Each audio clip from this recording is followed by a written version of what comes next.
qu'il peut renaître de ses cendres. On parlait de l'ex-PASTEF à un certain moment. Aujourd'hui, en une décennie, ce parti arrive à prendre et le pouvoir législatif et le pouvoir exécutif.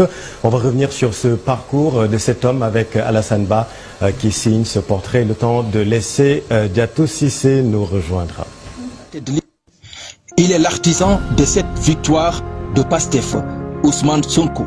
La tête de liste de la coalition au pouvoir s'est illustrée du début à la fin du processus qui a mené à cette razzia de sa coalition.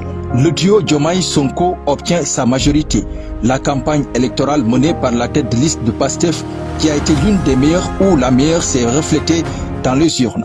Au début, ce n'était pas évident pour le PASTEF et son leader, mais ils ont été résilients jusqu'au bout. Les épreuves qu'ils ont eu à traverser ont pu forger sa personnalité.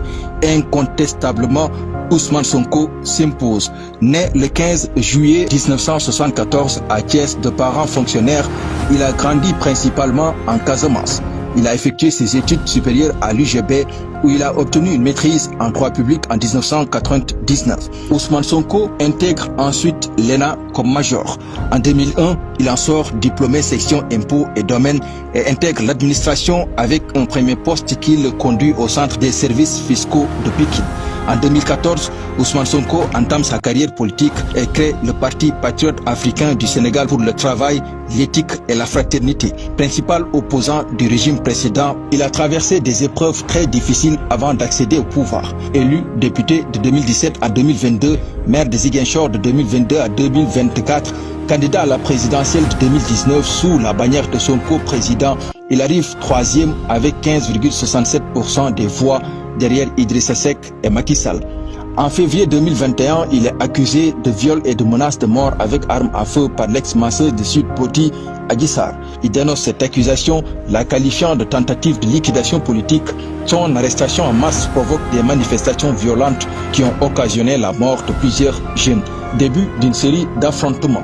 PASTEF résiste. Le 1er juin 2023, il est acquitté des accusations de viol et de menaces de mort, mais condamné à 2 ans de prison ferme pour corruption de la jeunesse.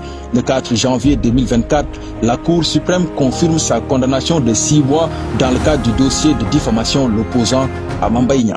Sa candidature à l'élection présidentielle compromise. Ousmane Sonko choisit Diomaye, qui était aussi en prison. Libérés tous les deux en mars 2024, ainsi que plusieurs jeunes de leur parti dans le cadre de la loi d'amnistie, le duo Diomaye Moïse Sonko, Sonko Moïse Diomaye triomphe de la plus belle des manières.